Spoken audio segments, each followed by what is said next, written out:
গ্রীষ্মের প্রচন্ড দহনের পরে আজকে স্বস্তির বৃষ্টি, আর বৃষ্টি মানেই হচ্ছে খিচুড়ি।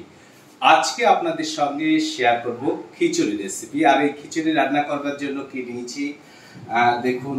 প্রথমে আমি নিয়েছি এটা সোনা মুগ ডাল। এই সোনা মুগ ডাল 150 গ্রাম, আর এখানে 200 গ্রাম গোবিন্দভোগ চাল। এটা ভালো করে ধুয়ে রাখা রয়েছে। এটা আলু কয়েকটা দেব। আলুটা জলের মধ্যে রাখা হয়েছে যাতে কোনো দাগ না হয়ে যায়, কারণ আলু যদি ধুয়ে উপরে রাখা হয় তাহলে দাগ মতো এসে যায়। নিয়েছি নুন, হলুদ, কাশ্মীরি লঙ্কার গুঁড়ো, সর্ষের তেলে রান্না হবে। নিয়েছি হচ্ছে ঘি একটু দেব, আর ফোড়নে হচ্ছে যাবে তেজপাতা, শুকনো লঙ্কা, খানিকটা টমেটো কুচি। আর মশলা তৈরি করবার জন্য একটা নিয়েছি আদা, এর মধ্যে ছোট্ট 1 চামচ রাঁধুনি আছে, সাদা জিরে আছে, কয়েকটা কাঁচা লঙ্কা আর টমেটো দিয়ে একটা মশলা তৈরি হবে। আর পুরো ভিডিওটা দেখুন, আমাদের সঙ্গে থাকুন। শুকনো খোলায় ভেজে নিচ্ছি। আর অবশ্যই বলে রাখবেন, যখন শুকনো খোলায় ডালটি ভাজবেন তখন লো টু একেবারে মিডিয়াম ফ্লেমে রাখবেন, রেখে আস্তে আস্তে এইভাবে নাড়াবেন। ডালটি যখন একটু ব্রাউন কালার হয়ে যাবে তখন বুঝবেন যে ডালটি ভাজা হয়ে গেছে। আমি ডাল ভাজার পরে আমি এই ডালটা ভালো করে জল দিয়ে পরিষ্কার করে নেব।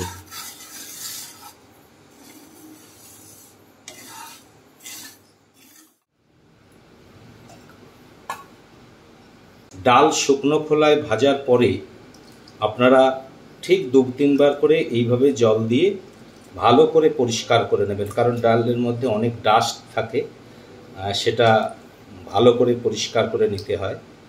সেই জন্য শুকনো খোলায় ভাজার পরে ঠিক এইভাবে আপনারা 2 থেকে 3 বার আপনারা কি করবেন, ডালটা ভালো করে ধুয়ে নেবেন। হচ্ছে খিচুড়ি তৈরি হবে। আর একবারেই আমি বসিয়ে দিয়েছি, যতটা পরিমাণে জল দরকার সেই জলটাও কিন্তু আমি ডেচকিতে দিয়ে দিয়েছি। এর মধ্যে এবার আমি একটু হলুদ দিয়ে দিচ্ছি, পরিমাণ মতো হলুদ আমি দিয়ে দিলাম একদম গরম জলে। আর এই জলেই এবার আমি শুকনো খোলায় ভাজা তারপরে ধুয়ে রাখা যে ডাল, সেই ডালটা আমি এবার দিয়ে দেব। এর মধ্যেই সিদ্ধ হবে ডালটা, এবং যা পরিমাণ জল দরকার ঠিক আমি একবারেই সেই জলটা এর মধ্যে দিয়ে দিচ্ছি। এবার সিদ্ধ যখন হবে এই পর্যায়ে আমি এবার একটা মশলা রেডি করে নেব।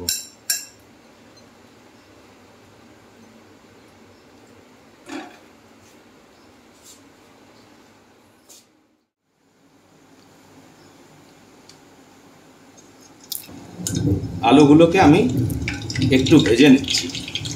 ডাইরেক্ট দেওয়া যায়, কিন্তু একটু ভেজে নিলে ভালো হয় বলে আমি একটু হালকা করে ভেজে নিচ্ছি।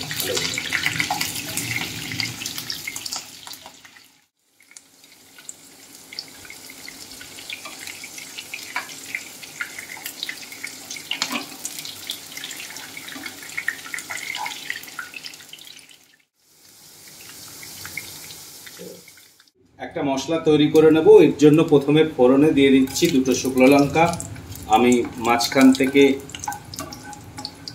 চিড়ে দিয়ে দিলাম, 4 টুকরো হয়ে গেল। এর মধ্যে দিচ্ছি তেজপাতা। শুকনো লঙ্কা আর তেজপাতা ফোড়ন যখন এর মধ্যে থেকে একটা গন্ধ ছেড়ে আসবে এবং ভাজা ভাজা যখন হয়ে যাবে, বোঝা যাবে, তখন আমি আস্তে আস্তে এর মধ্যে এই যে পেস্টটা আছে সেই পেস্টটা দিয়ে দেব।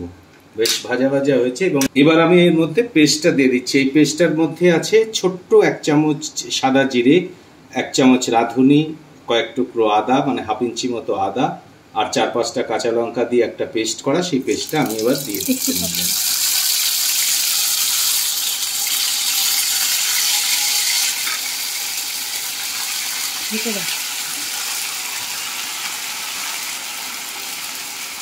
এবার এর মধ্যে আমি টমেটো কুচিটা দিয়ে লবণ দিয়ে দিচ্ছি, একটু হলুদ দিয়ে দিচ্ছি, পরিমাণ মতো হলুদ, আর একটু কাশ্মীরি লঙ্কার গুঁড়ো দিয়ে দিচ্ছি।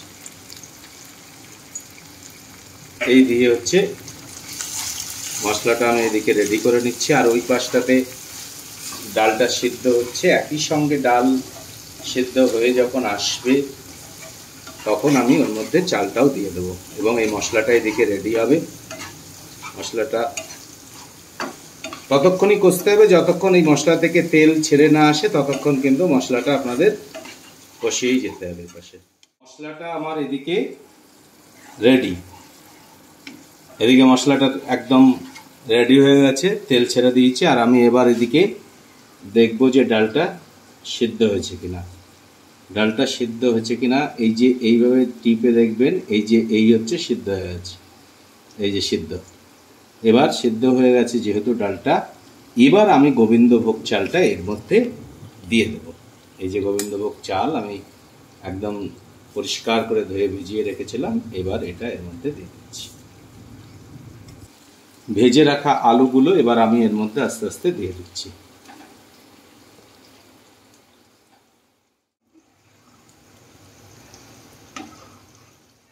যেহেতু আমি হলুদ দিয়েছিলাম, এবার আমি সামান্য একটু, আর জলেও হলুদ দেওয়া ছিল, আমি সামান্য একটু হলুদ দিয়ে দিলাম, একদম অল্প। আর দেব স্বাদ মতো একটু, স্বাদ মতো আমি লবণ দিয়ে দিলাম।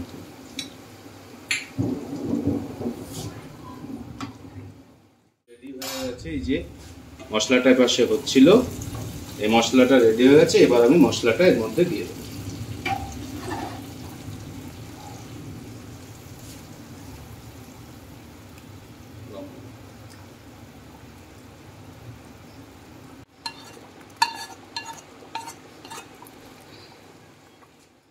আপনারা তো সবসময় শুকনো লঙ্কা আর তেজপাতা ফোড়ন দিয়ে খিচুড়ি রান্না করেন, কিন্তু একবার এই রাঁধুনি দিয়ে একবার ট্রাই করে দেখবেন যে রাঁধুনির একটা আলাদা স্মেল, কি সুন্দর লাগে গন্ধ, মানে এই যে রান্না হচ্ছে আমরা স্মেলটা পাচ্ছি, মানে অসাধারণ স্মেল লাগে রাঁধুনি। একটা মশলা, সাধারণ মশলা করে একটা ছোট্ট 1 চামচ সাদা জিরে, 1 চামচ রাঁধুনি, আর হচ্ছে আদার টুকরো, ওই 1/2 ইঞ্চি মতো আদার টুকরো, আর 4-5টা কাঁচা লঙ্কা দিয়ে একটা পেস্ট করে, টমেটো কুচি, যারা টমেটো পছন্দ করেন তারা টমেটো দেবেন, যারা পছন্দ করেন না দেবেন না, আলু যারা পছন্দ করেন দেবেন না, এইভাবে করবেন, দেখবেন একবার অসাধারণ কি সুন্দর যে হয়, তার একটা আলাদা স্মেল হয়, দারুণ, মানে দারুণ লাগে আর কি।